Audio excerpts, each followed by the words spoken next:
muda kalian saat ini, berikanlah masa mudamu banyak kesempatan yang tidak pernah kamu miliki, sehingga kamu dapat mencapai ketinggian masa depan yang tidak pernah kamu lakukan.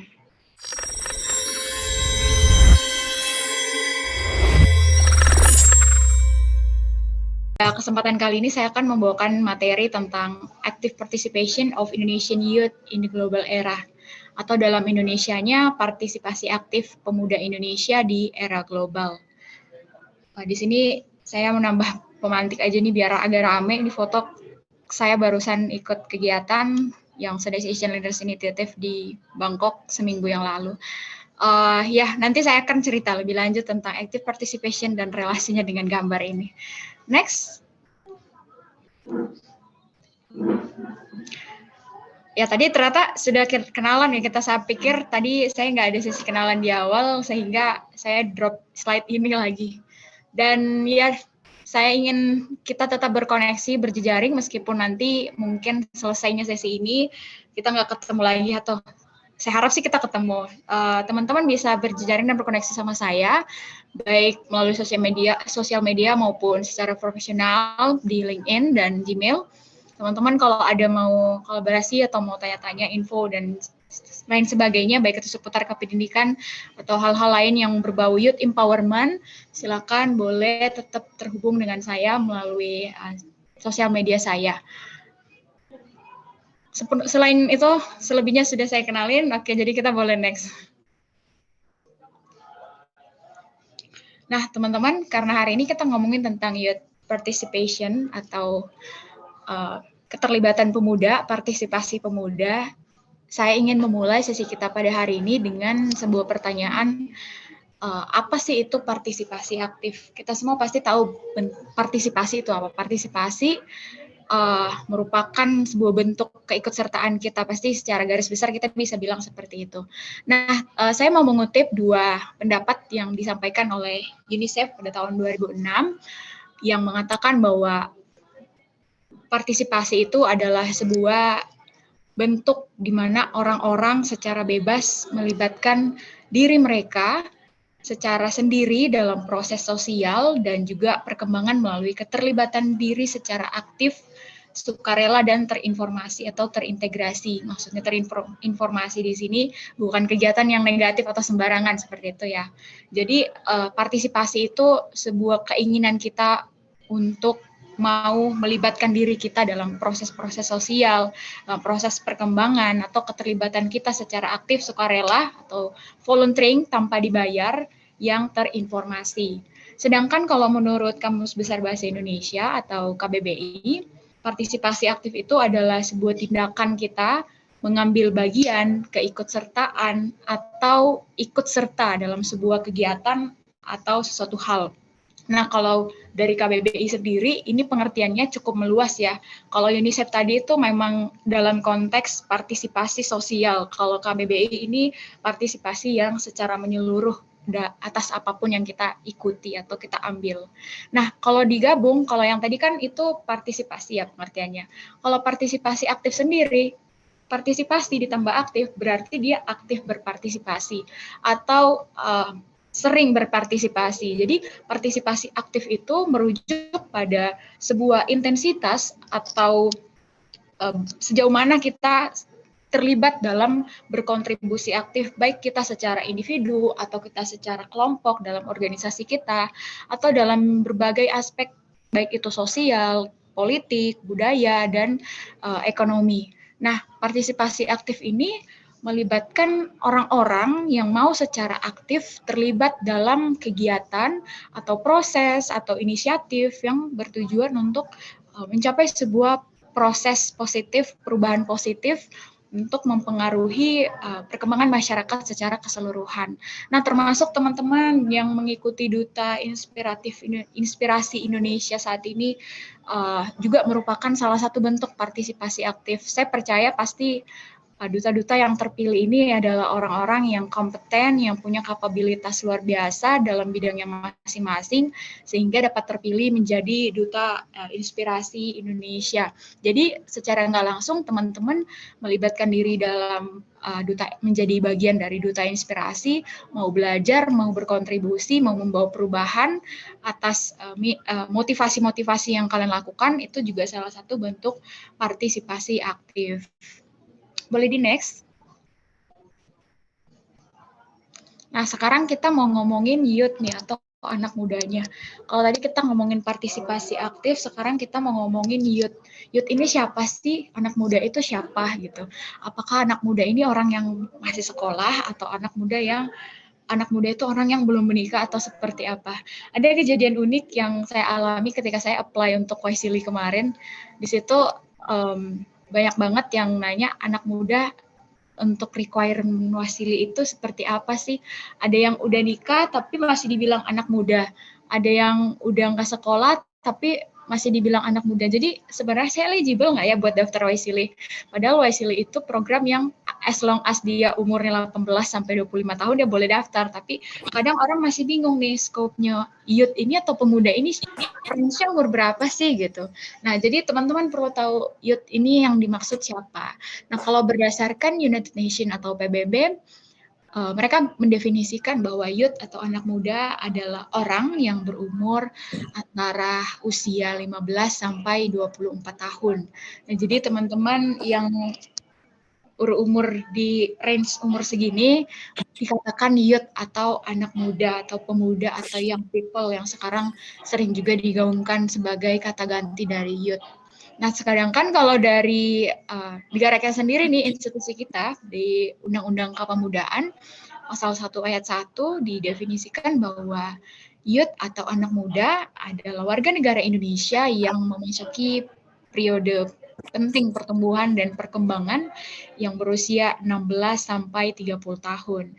Nah, jadi kalau kita mengacu kepada Undang-Undang Kepemudaan, ternyata range-nya jauh lebih tinggi lah, jauh lebih dewasa yang Undang-Undang Kepemudaan dibanding yang United Nations.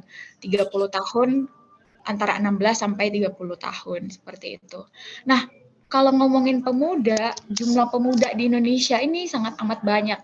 Kalau kita ngomong dikaitkan dengan partisipasi aktif dengan youth, kenapa ada seringkali kita temukan youth participation, youth engagement, youth involvement. Nah, itu karena power dari pemuda ini sangat berpotensi untuk berpartisipasi dalam hal-hal positif di sebuah bangsa atau negara. Karena yang pertama, potensi yang terbesar yang bangsa miliki itu pemuda, khususnya di Indonesia, itu karena jumlahnya yang sangat besar. Bahkan ini teman-teman bisa lihat di data yang saya tampilkan dalam 4 tahun terakhir di tahun 2019 jumlahnya kurang lebih mirip-mirip ya, 24,01%, 23, sampai 24% di tahun 2022 atau tahun lalu. Nah, jumlah 24% ini mengartikan bahwa hampir seperempat dari seluruh penduduk Indonesia itu adalah isinya pemuda. Seperti yang tadi Melin sempat mention bahwa kayaknya dimention tadi bahwa berkaitan dengan bonus demografi untuk mempersiapkan pemuda yang berkualitas di era masa depan 2024-5, kita akan memetik masa-masa jayanya bonus demografi, bahwa kualitas dan kapasitas jumlah pemuda di tahun bonus demografi itu sangat besar. Jadi itu merupakan sebuah kekuatan untuk bangsa sendiri, bagaimana bisa memaksimalkan potensi pemuda, dan juga bukan cuma bangsa tetapi kita sendiri selaku anak muda.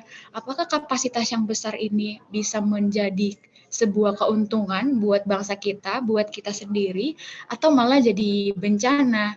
Nah, jadi bencananya ini kalau kita dengan jumlah yang besar, kita nggak punya partisipasi aktif yang bawa dampak positif buat negara kita, buat diri kita, buat daerah tempat kita tinggal, atau orang-orang di sekitar kita.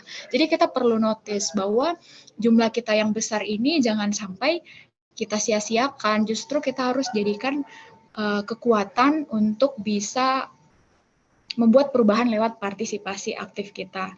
Ingat ya, kita ini jumlahnya seperempat jumlah penduduk Indonesia. Jadi kebayang betapa banyaknya anak muda di Indonesia. Sayang banget kalau kita nggak jadi pemuda-pemudi yang berkualitas. Seperti itu. Nah, kita next ya, pembahasan selanjutnya. Boleh di next. Nah, ini dia bentuk peran aktif muda yang saya maksud dengan jumlahnya yang sangat banyak.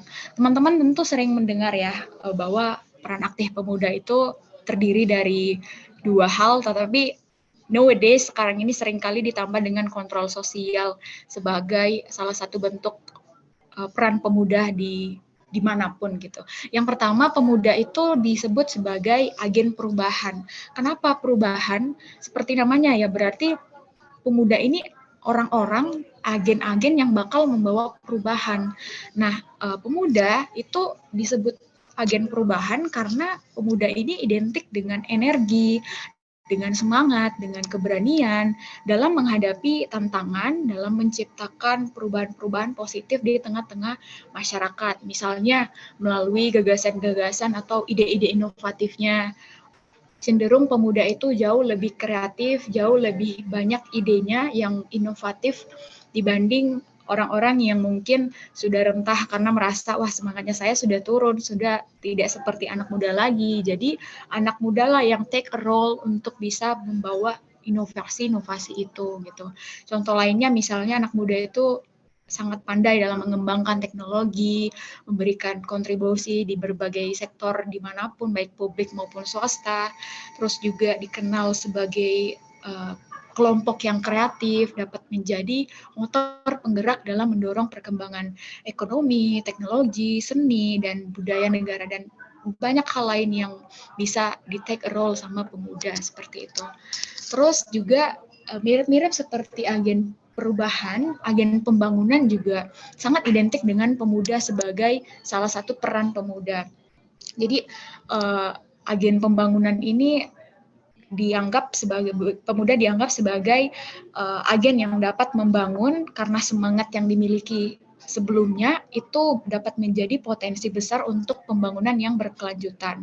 Nah, pemuda ini kan mempunyai banyak pengetahuan ya, semangatnya untuk menempuh pengetahuan, mencari keterampilan, dan juga menciptakan gagasan yang segar, ini dapat menjadikan modal besar bangsa untuk menjadi agen-agen pembangunan, sehingga ide-ide itu nggak cuma diinisiasi di otak saja, di pikiran saja, tetapi benar-benar terimplementasi lewat setiap aksi-aksi dari pemuda yang dilakukannya, seperti itu. Jadi inklusivitas pemuda ini juga perlu disejalani dengan semangat pemuda oleh sektor-sektor publik yang mengambil peran. Jadi juga maupun meskipun kita punya inisiasi yang besar, kita punya ide inovatif yang besar, tapi kalau tidak dibarengi dengan wadah inklusivitas dari stakeholders atau pemangku-pemangku kebijakan, juga kadang tidak bisa sejalan karena wadahnya tidak tertuang. Nah, kemudian yang selanjutnya yaitu kontrol sosial. Kontrol sosial ini secara umum bisa kita artikan bahwa pemuda ini punya suara yang besar, yang dapat didengar, yang dapat digaungkan, di mana mereka ini memiliki akses dan juga mereka dapat dan aktif terlibat di dalam aktivisme sosial, gencar untuk advokasikan isu-isu penting, berpartisipasi dalam gerakan-gerakan sosial seperti yang teman-teman lakukan. Background teman-teman juga saya percaya banyak yang menjadi advokator sosial di organisasinya masing-masing, terus juga seringkali menjadi kelompok yang menggaungkan dan melawan ketidakadilan, diskriminasi, dan pelanggaran hak asasi manusia. Nowadays kita lihat sekarang bahwa banyak banget kalau demo unjuk rasa itu dilakukan oleh mahasiswa, penyampaian pendapat dilakukan oleh mahasiswa, forum-forum dunia, forum-forum internasional itu seringkali dilakukan oleh mahasiswa aja, pemuda-pemuda, young people, anak muda. Nah, itu salah satu bentuk kontrol sosial yang diambil peran oleh pemuda karena semangatnya, karena idenya, karena inovasi-inovasi tersebut seperti itu yang sudah disebutkan di agen perubahan dan agen pembangunan. Selain itu juga sebagai peran kontrol sosial ini menariknya juga pemuda tidak hanya sebagai advokator tetapi juga bisa menjadi promotor, baik itu promotor norma-norma sosial, promotor budaya Indonesia, terus juga menjadi promotor bagaimana cara membanggakan Indonesia di kancah-kancah internasional. Itu hidup di dalam umur range pemuda seperti itu. Boleh di next? Nah, sekarang kita masuk ke dalam bentuk-bentuk partisipasi aktif pemuda. Mungkin teman-teman bingung nih, atau masih ada juga yang bertanya-tanya. Terus kalau misalnya saya adalah agen perubahan, saya adalah agen pembangunan, saya merupakan pemuda yang punya andil dalam kontrol sosial, lantas apa yang perlu saya lakukan? Bentuk-bentuk seperti apa? Mungkin ada yang masih bingung. Oh, saya ini anak muda, umur saya 16 sampai 24 tahun, sampai 30 tahun. Tapi saya nggak tahu deh saya mau apa gitu. Ya saya mau berpartisipasi, tapi bagaimana caranya? Jujur saya sering hidup dalam pertanyaan seperti itu beberapa tahun lalu ketika mungkin saya SMA, kelas 1 sampai 3, sampai akhirnya saya mencari tahu bagaimana caranya saya bisa punya partisipasi aktif seperti itu. Nah, saya percaya mungkin juga teman-teman pernah punya di benak pikiran yang seperti itu, cara pikir yang nggak tahu harus seperti apa bentuk partisipasi yang bisa dilakukan. Saya merangkumnya dalam 4 bentuk partisipasi aktif pemuda. Sebenarnya ada banyak banget partisipasi pemuda yang teman-teman, bentuk-bentuknya juga bisa beragam dan itu bergantung lagi sama minat, sama passion teman-teman, sukanya isu apa, gemarnya membahas apa, hobi atau kegemarannya di mana, yang mana mau dikembangkan dan lain-lain. Tapi saya rangkum berbagai bentuk itu dalam 4 bentuk. Yang pertama itu organisasi pemuda. Nah, salah satu bentuk partisipasi aktif pemuda yang paling sering diikuti atau yang paling sering diminati oleh anak-anak muda adalah mengikuti organisasi pemuda. Karena organisasi pemuda ini baik di tingkat lokal maupun nasional mempunyai isu-isu yang beragam yang bisa dipilih oleh setiap pemuda sesuai dengan kemauan atau passion-nya. Contoh nih, saya waktu SMA saya nggak tahu nih mau ikut apa. Kemudian akhirnya saya ketemu satu organisasi, tapi bukan organisasi pemuda ya kalau genre ya, skalanya masih remaja. Jadi saya tahu ada genre nih. Sepertinya saya suka bahas isu remaja, sampai akhirnya saya join, saya senang, saya jadi advokator sampai sekarang karena saya menekuni bidang itu.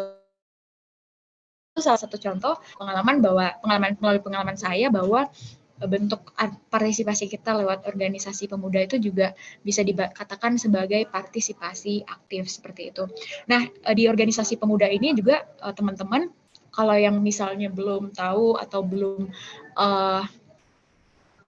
belum kepikiran kemana, kalian bisa observasi dulu nih, kalian nih sukanya apa, kalian ini cocoknya di mana. Contoh ada yang suka bahas tentang isu-isu pendidikan, atau ada yang suka kalau mengulas tentang isu-isu kekerasan gender, atau tentang apa ya, isu-isu sosial, isu budaya, atau apapun itu yang kalian minati, boleh kalian observasi organisasi mana, terus ntar kalian apply, baik itu dari segi volunteering atau juga keorganisasian, itu jauh lebih baik. Nanti ketika teman-teman bisa bergabung dalam sebuah organisasi pemuda, nanti kalian akan didirect atau dituntun, diguide oleh orang-orang yang ada di dalam organisasi untuk turut menjadi partisipan atas program-program yang mereka lakukan seperti itu, dan secara nggak langsung juga itu dapat menjadi bentuk partisipasi kalian. Kemudian yang kedua, advokasi isu-isu sosial. Secara kurang lebih ya sama yang organisasi pemuda, cuman yang kedua ini teman-teman bisa lakukan dalam berbagai bentuk, baik itu dalam organisasi maupun juga secara pribadi atau per kelompok yang tidak terintegrasi atau tidak terstruktur dengan resmi atau official seperti organisasi-organisasi yang berdiri di bawah lembaga-lembaga resmi seperti itu.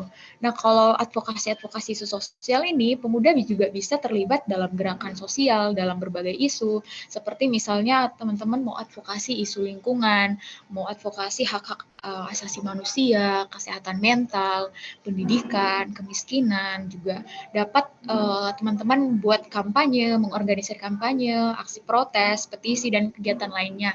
Nah, kalau advokasi isu sosial ini bersifat lebih unofficial ya, atau tidak resmi, tetapi bisa dilakukan secara berkesinambungan baik secara pribadi maupun kelompok.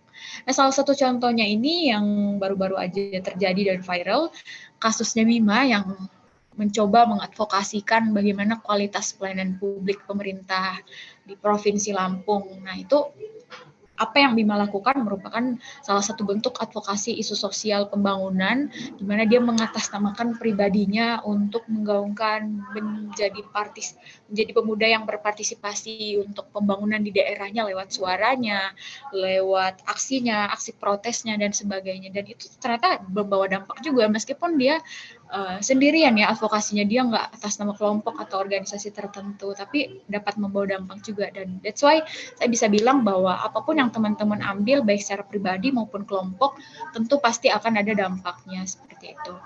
Ketiga, ini partisipasi politik. Ya mungkin teman-teman ini masih jauh dari ranah teman-teman ya, karena teman-teman mungkin masih muda dan belum kepikiran di politik, tetapi just in case nanti di masa depan teman-teman mau jadi bagian dari politisi, teman-teman juga dapat mengambil bagian untuk berpartisipasi aktif sebagai stakeholder. Karena kalau tingkatannya sudah partisipasi politik, ini teman-teman bisa menjadi pemangku kebijakan yang dapat merumuskan kebijakan, yang dapat mensejahterakan orang-orang masyarakat berdasarkan power yang teman-teman punya seperti itu. Nah nih di sini siapa yang mau nyalek, bener tuh Parka. Boleh nih ya di-prepare dari sekarang supaya nanti tahu nanti setelah jadi politisi apa sih yang mau dikonsenkan, apa sih yang mau digaungkan sebagai politisi, juga cuma jadi politisi yang punya quality low ya, jadi sama aja bohong gitu, cuman kedudukannya yang dicari tapi powernya nggak ada sama sekali. Nah, keterlibatan kita dalam dunia politik ini, baik secara kita pemilih aktif, anggota partai, atau bahkan kandidat dalam pemilihan umum juga merupakan bentuk partisipasi. Nggak harus juga kita menjadi caleg atau tergabung dalam partai politik. Dengan kita memilih seseorang, dengan kita memilih para pejabat, para pemimpin-pemimpin kita juga itu salah satu bentuk partisipasi. Tidak memutuskan untuk golput, itu juga salah satu bentuk partisipasi.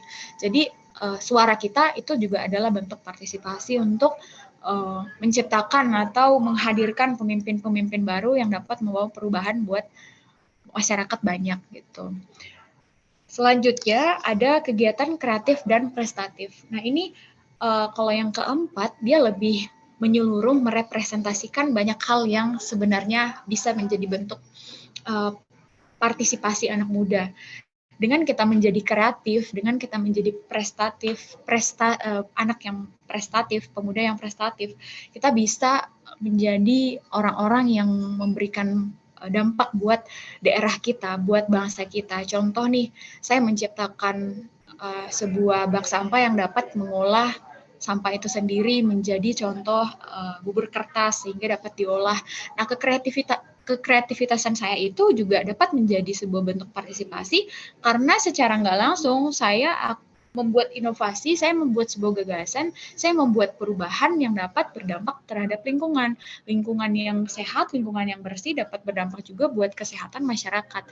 Dan itu dampaknya bukan cuma saya terima sendiri, tapi untuk masyarakat luas seperti itu. Jadi teman-teman yang suka hal-hal kreatif, yang suka menciptakan ide-ide atau inovasi-inovasi baru, boleh terus dikembangkan. Mungkin kalian nggak tahu harus bergabung atau menciptakan sesuatu yang seperti apa, atau ikut kelompok yang mana supaya bisa dibilang orang yang berpartisipasi aktif.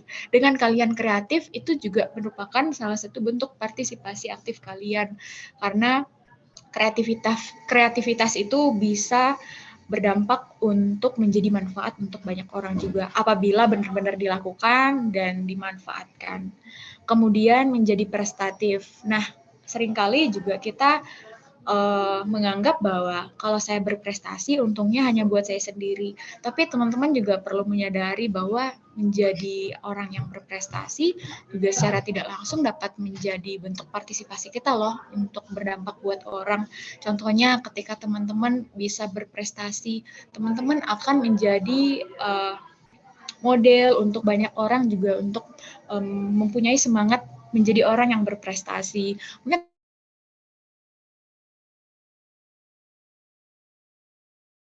kepengen menjadi duta, akhirnya terinspirasi nih teman-teman yang udah jadi duta, wah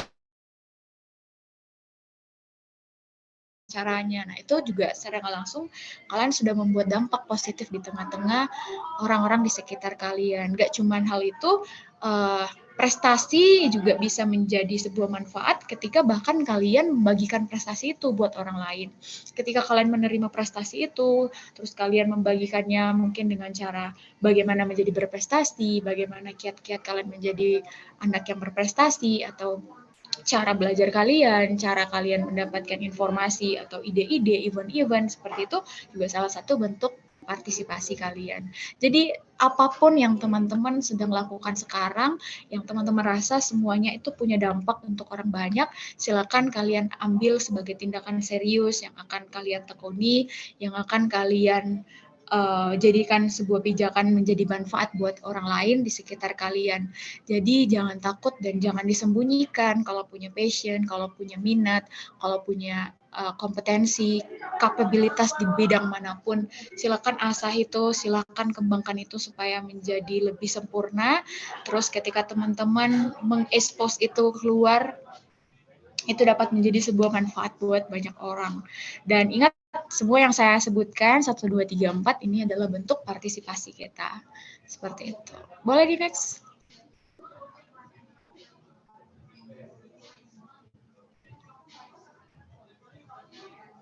Well, ini tantangan pemuda di era global.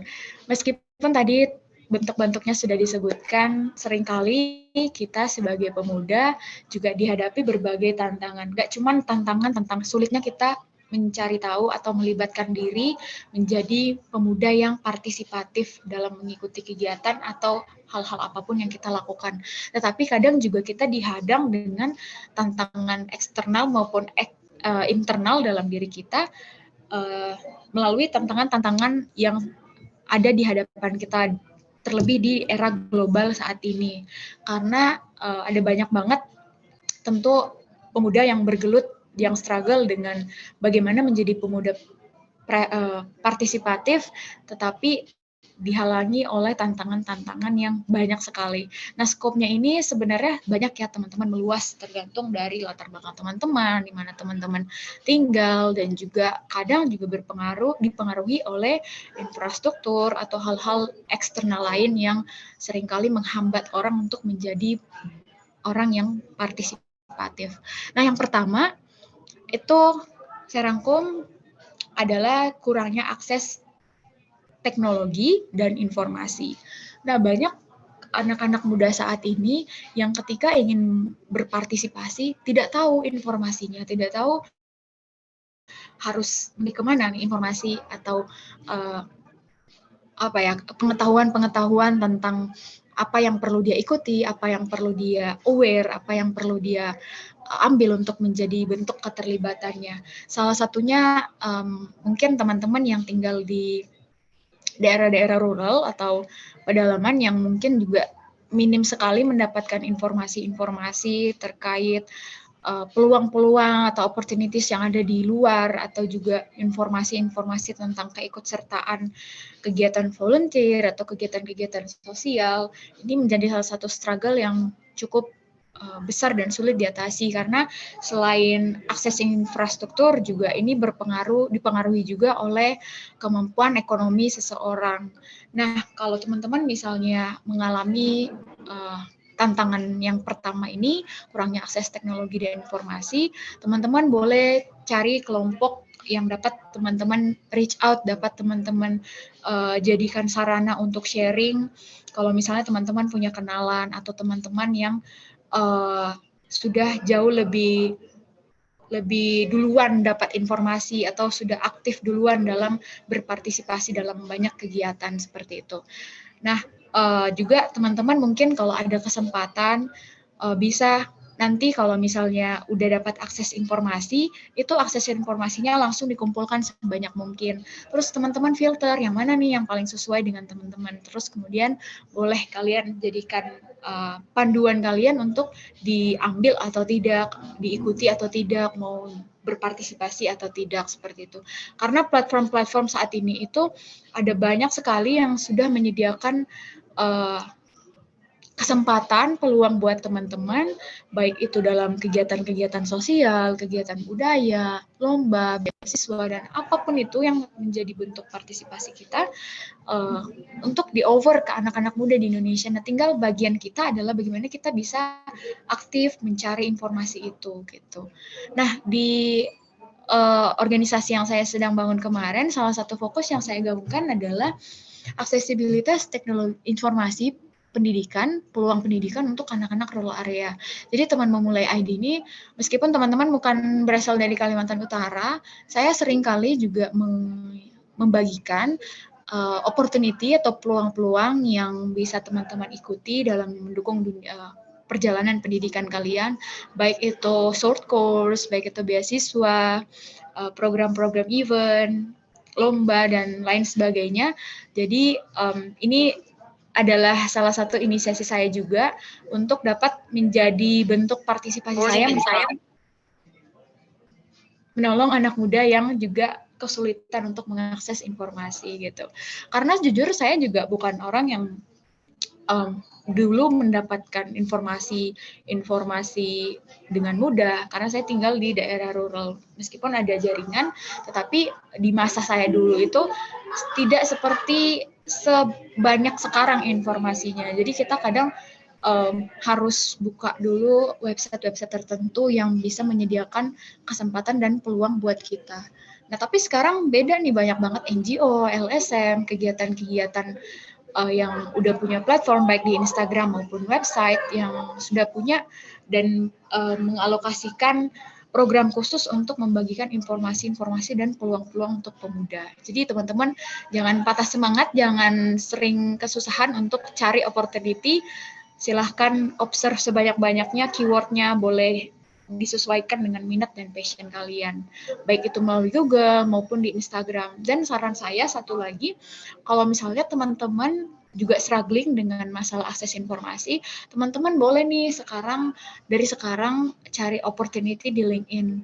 Nah, di LinkedIn itu banyak banget kegiatan-kegiatan profesional baik dalam skala lokal, nasional maupun internasional yang sering di-over sama institusi resminya langsung, seperti misalnya United Nations, seperti YSEALI, terus juga UNDP, dan kegiatan-kegiatan institusi-institusi lembaga lokal maupun internasional lainnya. NGO juga banyak di sana yang sering buka kesempatan-kesempatan teman-teman supaya menjadi wadah teman-teman kalau mau lebih lanjut berpartisipasi aktif dalam banyak aspek yang ada di tengah-tengah kita, baik sosial, lingkungan, dan lain-lain.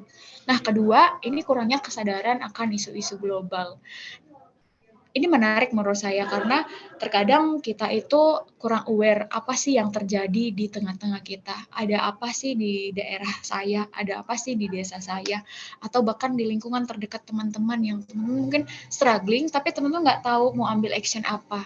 Nah, kalau teman-teman merasa bahwa teman-teman aware, sadar ada sesuatu yang kayaknya perlu diberesin deh di tengah-tengah saya. Contoh misalnya saya hidup di sebuah desa yang sering banget menjadi desa yang dikenal sebagai desa yang sering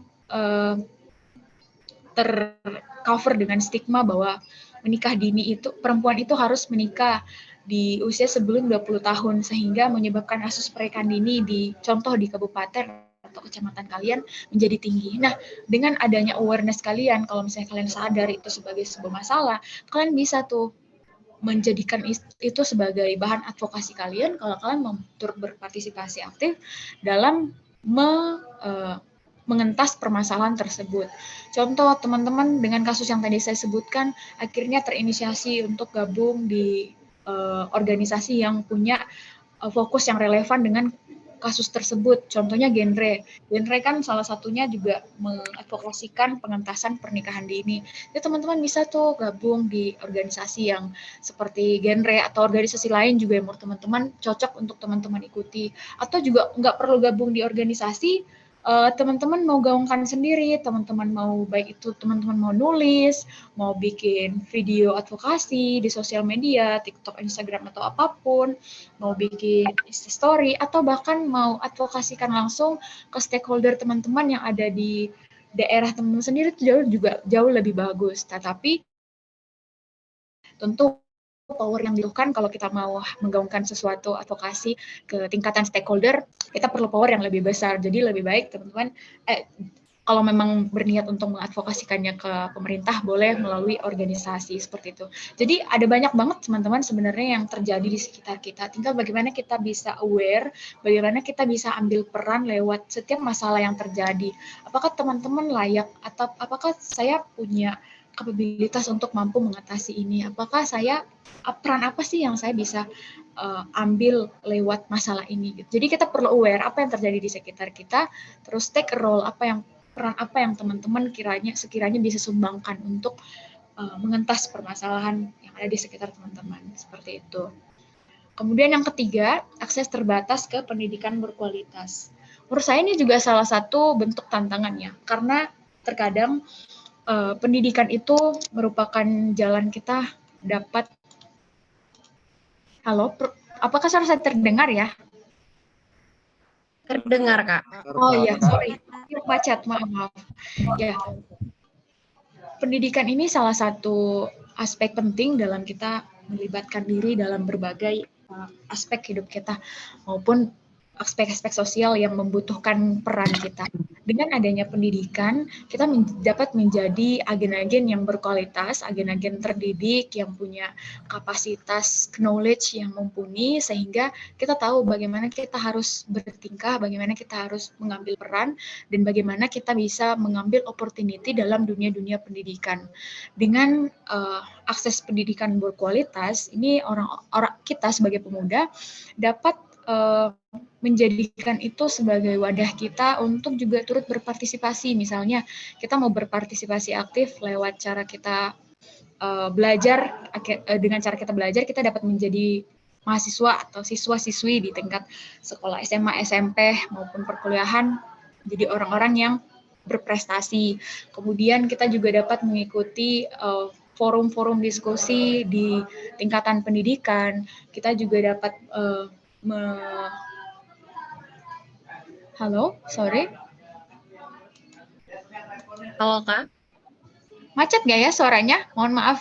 Enggak, dengar Aman. aman. Oke, maaf sekali lagi soalnya tampilan di sini displaynya macet. Ya maaf. Ya, saya lanjut ya tentang akses pendidikan. Jadi dengan pendidikan juga kita bisa mendapatkan knowledge yang bisa kita advokasikan kembali. Contoh, saya ceritakan pengalaman saya di semester kali ini. Saya semester akhir sekarang dan saya sangat suka dengan apa yang saya pelajari di semester ini yang sangat relate dengan diri saya. Jadi singkat cerita, di semester ini saya mengambil mata kuliah yang berkaitan dengan masyarakat sipil dan organisasi non-pemerintah, di mana kebetulan sekali di tahun ini juga saya menginisiasi sebuah organisasi yang berfokus pada isu pendidikan dengan niatan membangun sebuah organisasi non-pemerintah atau NGO sendiri. Nah, di saat ini juga saya bersyukur saya juga mempelajari tentang bagaimana saya dapat menganalisis kebijakan, bagaimana saya dapat menganalisis manajemen publik, bagaimana saya bisa belajar tentang komunikasi dan advokasi kebijakan. Jadi di semester ini saya mendapatkan semua ilmu yang menurut saya paling saya butuhkan di saat ini juga gitu. Jadi melalui keadaan saya sekarang ini, saya akhirnya sadar bahwa ternyata pendidikan itu dapat mendukung kita untuk dapat kita beraksi. Dengan pendidikan dapat juga mendukung kita untuk mengerti apa yang sebaiknya kita lakukan dan apa yang tidak sebaiknya kita lakukan based on the knowledge. Bukan cuman kita keluar-keluar, bukan cuman kita bicara secara sembarangan, mengadvokasikan secara sembarangan atau berpartisipasi dengan cara yang tidak based on evidence atau knowledge atau berdasarkan data lapangan, tetapi semuanya ada ilmunya, semuanya berdasarkan kapasitas yang sudah kita dapatkan melalui pendidikan seperti itu. Tapi bukan karena jurusan saya ini fit dengan saya, akhirnya saya bilang pendidikan ini menjadi bagian penting dalam partisipasi pemuda di tantangan era global ya. Teman-teman juga mau, meskipun misalnya yang teman-teman tekuni di organisasi atau di pendidikan tidak sejalan, juga sebenarnya teman-teman bisa mengambil ilmu-ilmu di tingkatan pendidikan itu dari segi manapun. Karena kalau misalnya teman-teman pun punya latar belakang yang berbeda, baik dari segi kalian di luar sekolah maupun di dalam organisasi sekolah atau di sekolah, ilmunya bakal tetap kalian terapkan di saat kalian menjalin atau menjadi pekerja atau orang-orang yang produktif ketika kalian nanti berkarir. Contoh, saya nih kuliah perawat, Kak, tetapi saya fokusnya di isu sosial pendidikan misalnya. Saya nggak akan dapat ilmu sih di perawat untuk saya bisa bagikan di organisasi saya di luar kampus yang fokusnya isu pendidikan. That's okay. Tetap aja nanti kalian ilmu yang kalian ambil sebagai perawat di prodi atau di jurusan kalian itu tetap berguna di masa yang akan datang ketika kalian berkarir. Jadi pendidikan nggak cuma serta-merta mendukung advokasi kita, tetapi bagaimana kita nanti bisa mengambil peran untuk berkarir, berdampak, berguna buat orang banyak di sekitar kita, seperti itu. Terus yang terakhir, kurangnya dukungan institusional. Nah, ini berkaitan dengan bagaimana stakeholder atau pemangku kebijakan pemerintah maupun lembaga-lembaga institusi resmi non-pemerintah mendukung advokasi kita atau keterlibatan kita sebagai pemuda dalam mengambil peran-peran yang kita tekuni. Nah, contohnya misalnya saya sekarang mengadvokasikan isu pendidikan di rural area atau daerah pedalaman, tetapi ternyata saya tidak didukung nih sama institusi pemerintah daerah di kabupaten saya. Ini contoh ya, ini tidak terjadi tapi contoh. Nah, itu menjadi sebuah tantangan juga buat orang-orang yang berpartisipasi karena sebuah keberhasilan partisipasi aktif seseorang itu perlu didukung oleh pemerintah juga sebagai backingan yang besar. Misalnya dalam hal perizinan, dalam hal perumusan kebijakan, kita sudah mengadvokasikan nih bagaimana caranya kita bisa punya kualitas pendidikan. Pemerintah tolong dong seperti ini bla bla bla bla bla, kita bikin policy brief, kita bikin rumusan kebijakan, kita bikin aksi bersuara, aksi speak up atau kampanye atau demo seperti itu, tapi tidak didukung juga terkadang itu menjadi sebuah kesia-siaan untuk seseorang yang sudah berpartisipasi aktif. Jadi tantangan-tantangan ini perlu juga kita sadari dan ada yang perlu kita atasi secara pribadi, yaitu yang nomor 1, terus yang nomor 2, dan nomor 3, nomor 4 ini memang lebih ke sifatnya eksternal atau di luar dari kapasitas kita sebagai pribadi yang ingin berpartisipasi, tetapi lebih ke aspek-aspek eksternal yang punya kapasitas, yang punya power, kewenangan untuk merubahnya. Yang pertama itu pendidikan berkualitas, itu dari Dinas Pendidikan, Kementerian Pendidikan, terus kurangnya dukungan institusi itu berkaitan dengan stakeholder atau pemangku kebijakan, yaitu pemerintah.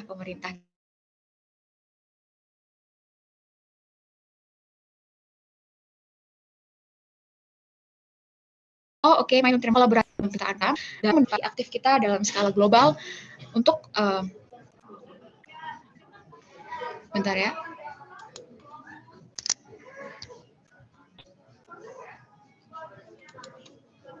Oke, terima kasih Melen. Oke, kita skip dulu, kita lanjut yang lain. Nanti masih berkaitan juga karena ini waktunya tinggal sedikit. Boleh di next? Ya, ini kita lanjut ke bagaimana saya selaku pemuda bisa berpartisipasi aktif. Teman-teman perlu ingat ya 4 hal ini.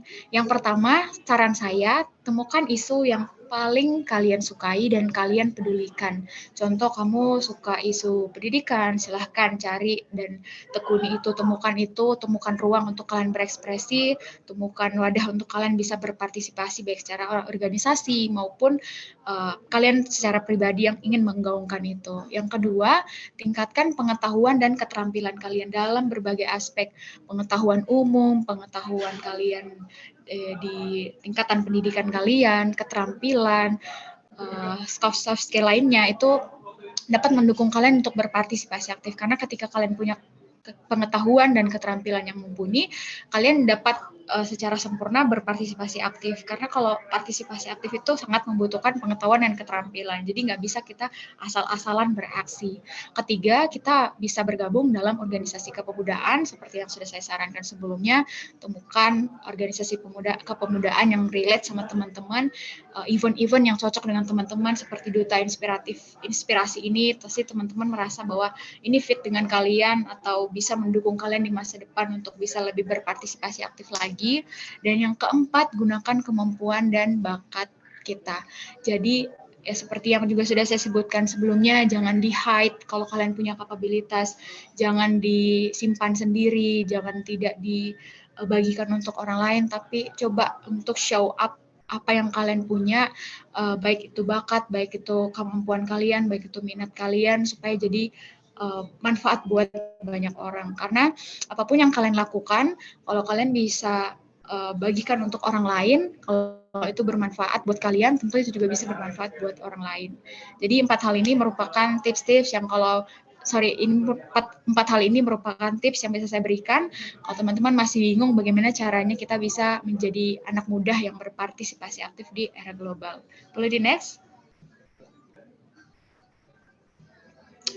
Ya, itu saja dari saya. Mungkin selanjutnya kita akan diskusikan secara lanjut melalui sesi pertanyaan teman-teman. Saya tutup dengan sebuah kutipan yang berkata, "Give your youth change that you never had, so that they can reach the heights that you never did." Jadi berikan kesempatan untuk segala hal yang belum pernah kalian perbuat, yang belum kalian punya, supaya kalian bisa reach out banyak hal, reach out manfaat yang kalian lakukan lewat kesempatan yang kalian lakukan itu. Terima kasih. Kita lanjut sesi pertanyaan ya.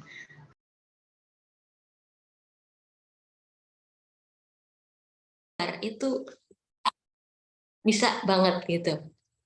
Ya, jadi teman-teman di sini ya kalau emang punya potensi-potensi itu, kenapa enggak digali gitu ya? Kenapa enggak coba didalami deh pelan-pelan. Nanti ketemu tuh cintanya seni itu loh. Gitu. Kakak tuh kalau berbicara masalah seni tari, seni dan budaya itu suka berapi-api gitu ya. Jadi mohon maaf. Oke, boleh di next slide. Nah, jadi kita langsung ke pembahasan multikulturalisme ya. Multikulturalisme ya adalah paham yang meyakini adanya keberagaman suku dan budaya dalam masyarakat. Kita ini plural banget ya teman-teman. Kayak di pertemuan malam ini tuh kayak bahasanya Indonesia mini ya. Karena dari seluruh provinsi gitu ya, ada 76 orang gitu, kalau bisa hadir semua gitu. Ini lagi benar-benar lagi ada di momen Indonesia Mini dalam acara Duta Indonesia ini gitu loh. Jadi keren banget teman-teman Duta Indonesia, kakak sendiri ya, mengapresiasi kegiatan-kegiatan seperti ini. Semoga bisa berkelanjutan. Nah, membicara soal multikulturalisme gitu ya, itu adalah ya bahasa gampangnya tuh keberagaman lah. Kita itu masyarakat yang majemuk. Masyarakat Indonesia itu adalah masyarakat yang sangat amat majemuk. Di kampung kakak sendiri di Berau itu juga banyak. Yang kampungnya asli aja udah ada 3 gitu ya. Ya Berau, suku Berau, suku Bajau, suku Dayak. Belum lagi ketambahan dari Bugis, Banjar, Jawa, ya semua lah. Semua Sumatera, Sulawesi dan Papua dan sekitarnya itu semua ada juga di Berau gitu ya. Jadi bagaimana ya kita ini sebagai kalian ya duta gitu, kakak sendiri pun terus mencoba melakukan praktik-praktik di bidang seni dan budaya, dan sekarang juga di tepian kolektif itu lebih ke pengarsipan karya seni dan apa sih produk-produk lokal, pengetahuan lokal yang ada di masyarakat yang bisa kita dokumentasikan, karena di Berau sendiri itu sangat jarang untuk pendokumentasian karya gitu. Makanya kakak sendiri pun terus mencoba untuk ya bagaimana caranya untuk karya seni budaya ini tuh bisa diakses, bisa dinikmati oleh banyak orang. Karena memang yang kita ketahui, kalau kakak dari berdasarkan observasi kakak sendiri sih memang ya banyak karya-karya yang tidak bisa dinikmati oleh banyak orang. Apalagi di Berau, yang secara geografis itu juga jaraknya jauh-jauh gitu ya. Nah, jadi mungkin ada orang yang tertarik untuk nonton tari Dayak atau kegiatan-kegiatan pesta adat gitu ya, tapi belum bisa gitu, tapi belum mampu untuk ke sana karena jaraknya jauh. Nah, bagaimana caranya kita itu bisa ya membuat ya, makanya tadi di awal tuh akan selalu bilang bagaimana kita tuh bisa mendokumentasikan ya, baik video, foto, ya menulis blog seperti itu bisa memudahkan orang lain untuk tahu, oh seperti ini loh pertunjukan Bekudung Betiung di Kampung Tumbit Dayak misalnya seperti itu. Nah, itu mungkin banyak di tempat-tempat teman-teman lain, di tempat-tempat teman-teman gitu ya. Apa sih gitu karya-karya seni atau pengetahuan lokal dari masyarakat yang bisa diangkat gitu. Ya, kita ini masyarakat plural, majemuk. Bagaimana caranya kita itu bisa toleransi? Itu sih utamanya sebenarnya dari obrolan kita malam ini itu sebenarnya bagaimana kita bisa menghargai toleransi gitu ya dengan seni-seni yang ada di Indonesia gitu, di tempatnya teman-teman juga gitu. Oke, boleh di next slide. Nah, dalam membentuk masyarakat multikultural ini memang banyak faktornya. Faktor sejarah, geografis, pengaruh kebudayaan asing, kondisi iklim, dan integrasi nasional.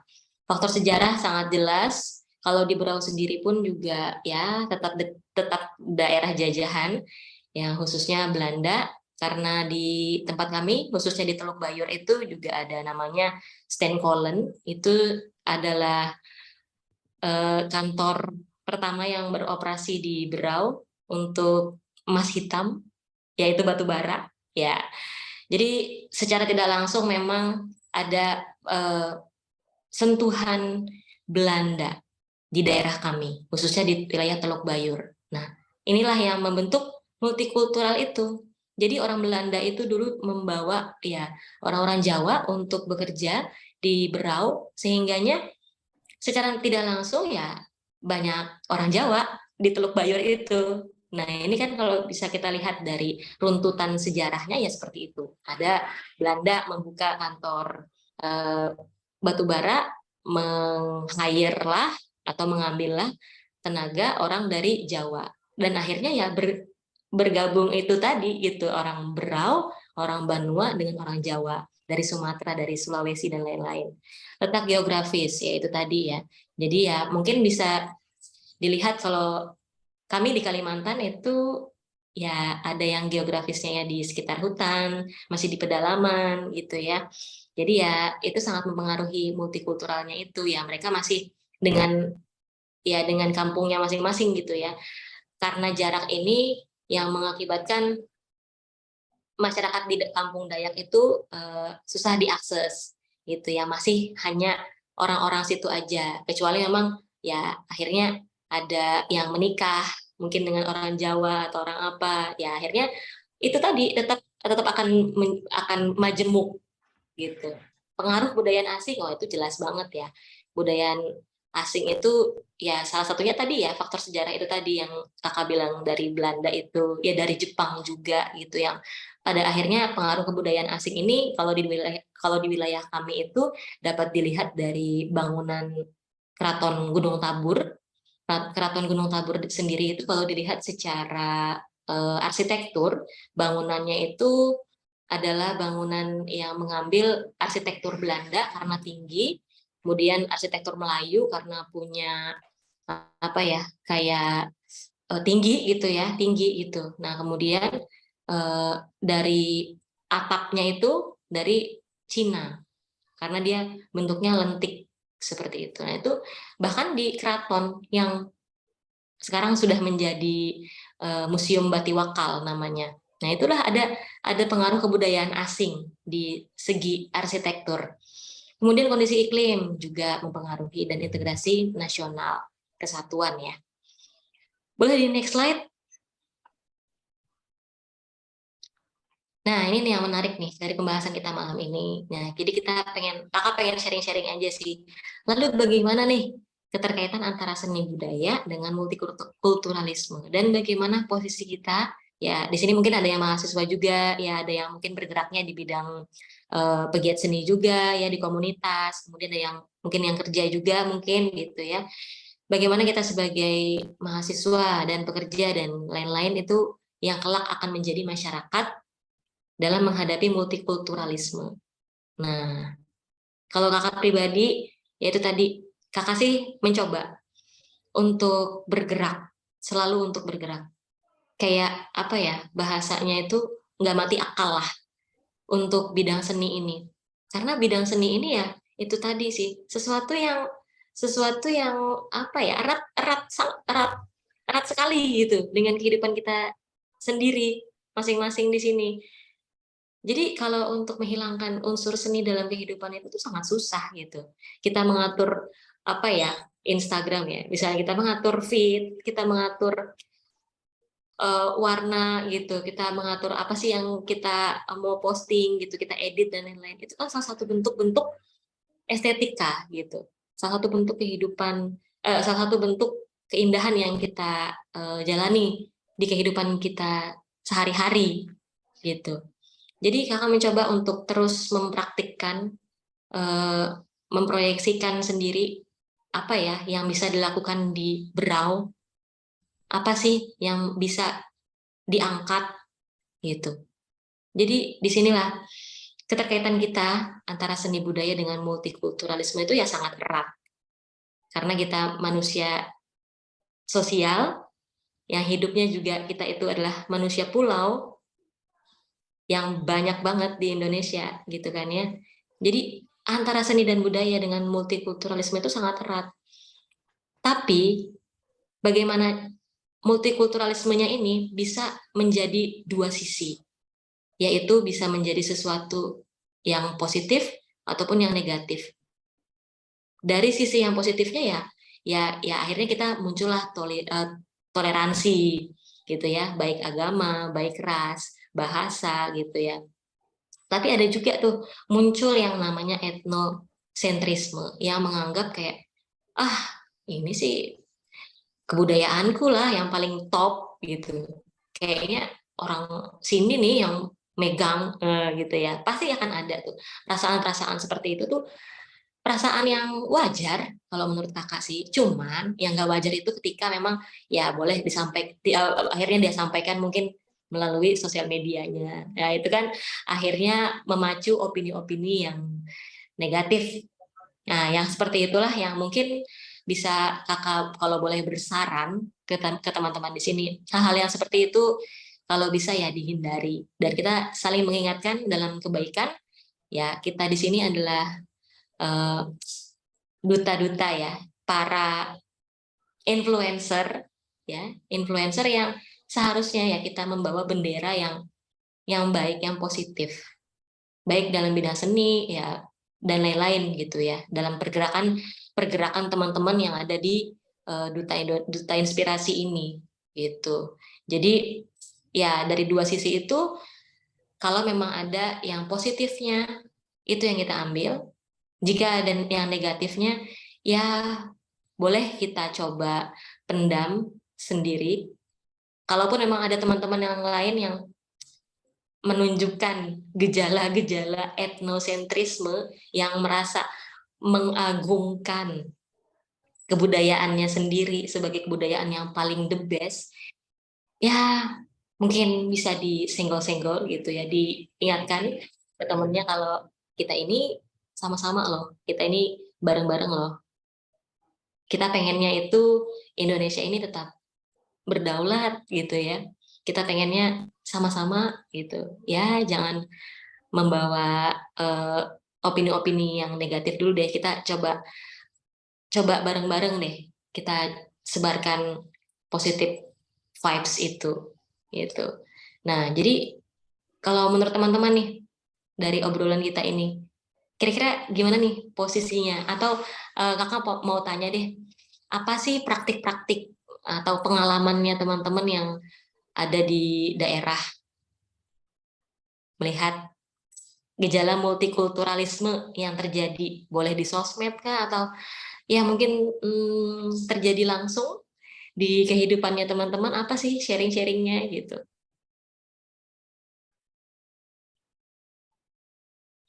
Teman-teman, apakah ada yang mau menjawab? Mungkin bisa raise hand ya.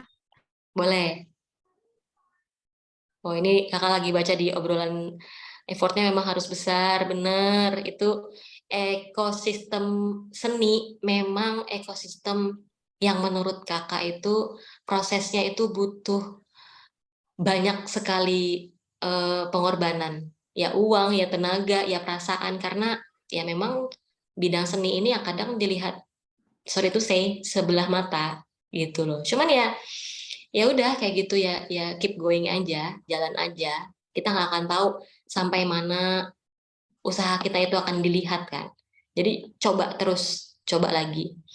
Potensi bisa dicari. Aku nggak bisa musik tapi mau belajar drum plus gitar. Akhirnya bisa tuh kan. Farah dari Jogja, keren. Apalagi di Jogja, wah banyak banget tempat les, tempat kursus gitu ya. Gitu. By the way, ini kakak lagi di Jogja loh.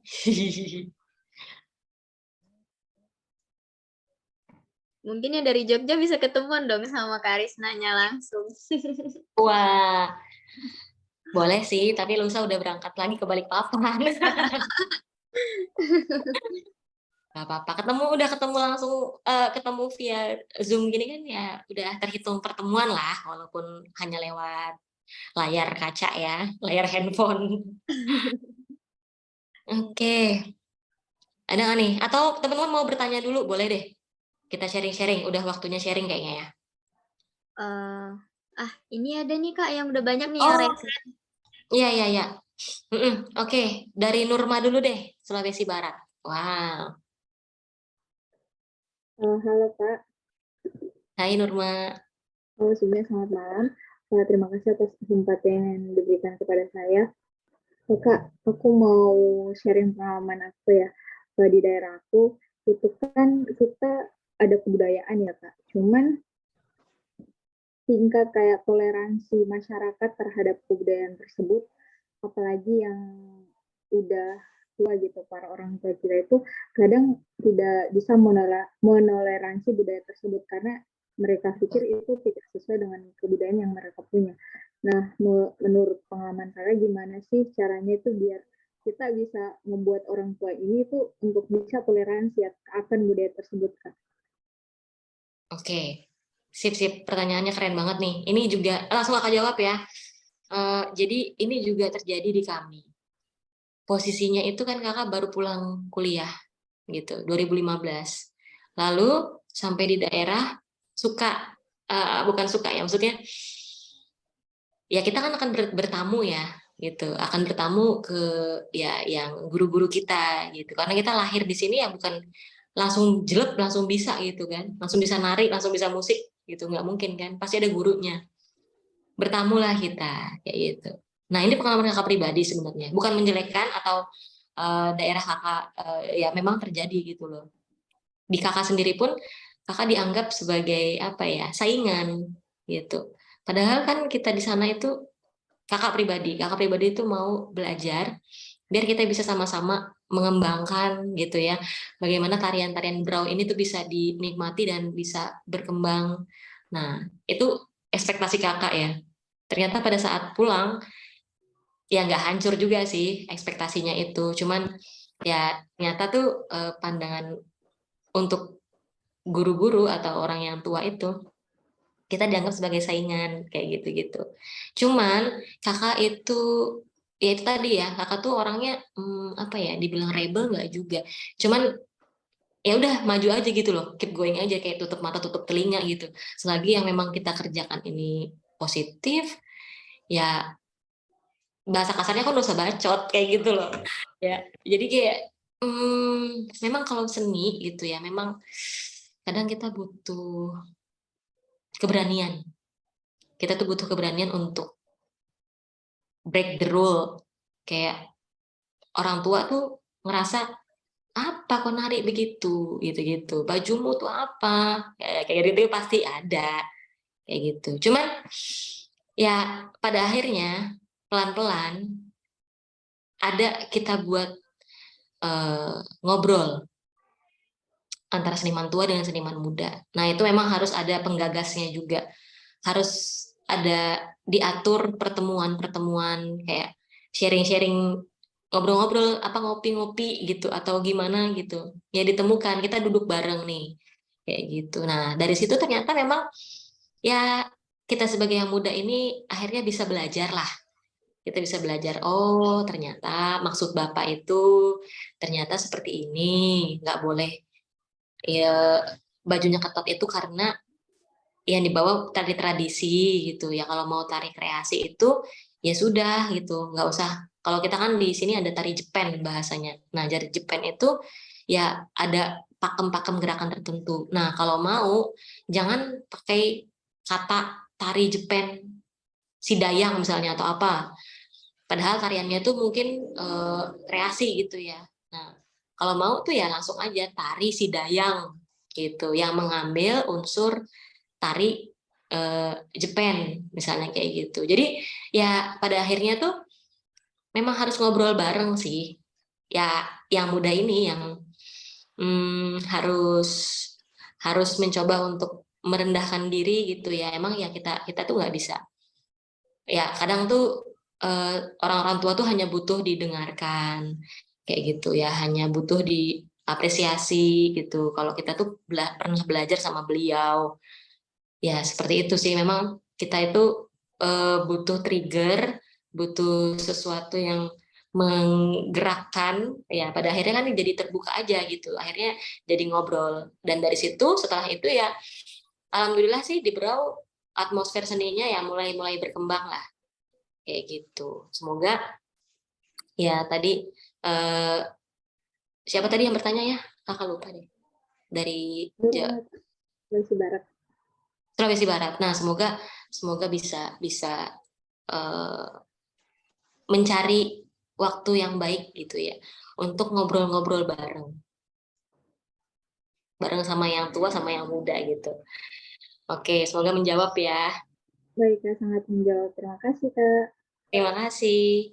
Kemudian ini dari bawah boleh ya. Izin Kak, Risna mungkin kita bisa lanjutin materinya dulu boleh? Soalnya boleh. sudah menuju 20.30. Nanti Oke. kita akan ada sesi tanya jawab selesai materinya, Kak.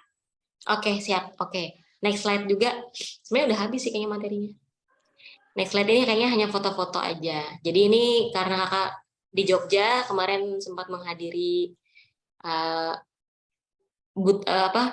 launching bukunya Butet Kartarajasa. Jadi ya ini salah satu pluralisme dalam bidang seni rupa ya kan. Jadi memang ini yang dihadirkan ini ya tokoh-tokoh seniman Jogja. Yang hadir ini ya orang-orang yang suka di bidang seni atau mau belajar seni. Nah memang kita itu butuh banyak belajar sih. Jadi kalau kita mau tahu tentang sesuatu jangan malu dan terus dicoba lagi kalau untuk bidang seni dan berbicara soal konteks budaya ini. Sesuatu yang trial and error, dicoba terus, dicoba lagi, coba terus gitulah, balik-balik gitu aja. Lanjut. Nah ini salah satu film yang kita angkat. Nah ini adalah sebenarnya film yang kami tampilkan kakak kan di komunitas Tepian Kolektif. Jadi di Tepian Kolektif ini kita ada nama kegiatannya itu Tepi Layar, di mana Tepi Layar ini kita nonton hasil karya-karya indie sih, bukan film-film yang konvensional yang sudah sering kita tonton di bioskop itu enggak. Kita ngangkat film-filmnya teman-teman indie. Nah, salah satunya ini adalah salah satu karya dari Kifu, teman-teman Sinekoci dari Palu, yang mengangkat film tentang buaya. Bagaimana hidup dengan bencana, ya kan? Karena kita tahu Palu tahun berapa, kakak lupa, sempat terjadi tsunami. Nah, jadi di sini kita lihat bagaimana sih manusia itu hidup gitu ya. Kita tuh hidup dengan alam gitu. Bagaimana kita bisa merawat, kita bisa menjaga, karena itu kaitannya sangat erat juga gitu dengan seni dan budaya, nggak bisa dipisahin gitu. Nah ini kegiatan masyarakat Palu di pinggiran sungai gitu ya, ada pantai juga itu, ada pantainya di pinggiran laut apa kalau nggak salah ini tuh. Ini salah satu scene di filmnya mereka. Lanjut. Nah ini Saya masih kok ngajak Udi sambil makan. oke. Nah, Nurma, aku pernah ke sana. Wah, keren, keren, keren. Nah, itu kalau di Palu tuh ada yang namanya Sinekoci, Kak Kifu. Jadi mereka yang buat filmnya itu tentang ya bagaimana hidup dengan bencana gitu. Nah, ini di foto ini, wah ini anak senja nih, mana suaranya loh. Ya ini kegiatan masyarakat di daerah kami. Ya, kami ini wilayah yang diapit oleh 2 sungai besar gitu. Saya anak senja loh, banyak ternyata anak senja. Ya, kalau di wilayah kami di Berau sendiri itu sangat erat dengan sungai karena diapit oleh 2 sungai. Jadi penampilan yang seperti teman-teman lihatin itu ya biasa. Kalau orang-orang Kalimantan gitu ya, ya lihat ketinting gitu, lihat senja di sungai gitu. Nah, ini adalah kehidupan pluralnya eh, multikulturalisme gitu ya, masyarakat sungai gitu. Langitnya ganteng banget. Cus ke Berau gitu.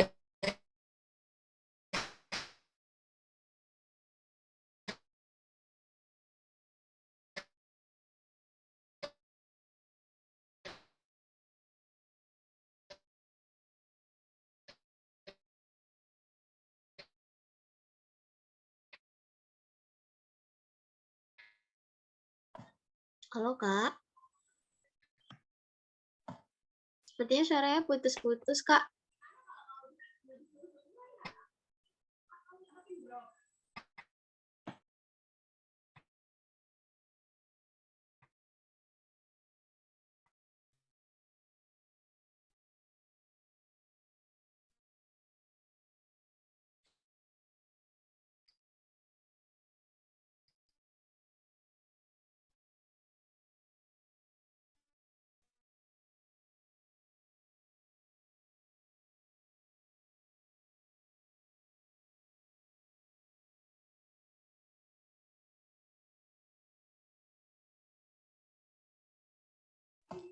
Karisnanya keluar ya.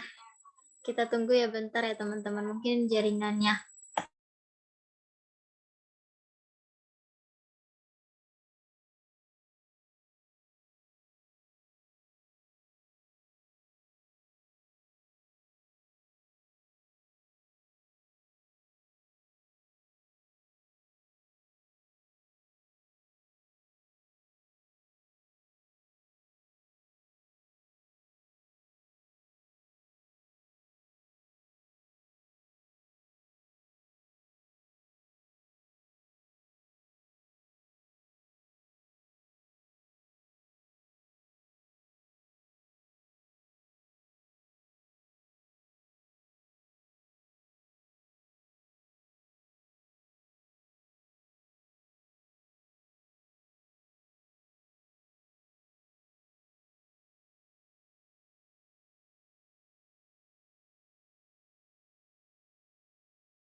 Oke teman-teman, kayaknya karismanya memang kepental nih. Belum masuk juga. Ini yang raise hand semangat banget ya sampai nggak ini turun-turun lagi. Oke, Kak Risnanya sudah bergabung lagi. Halo Kak Risna. Halo Kak. Halo, Iya.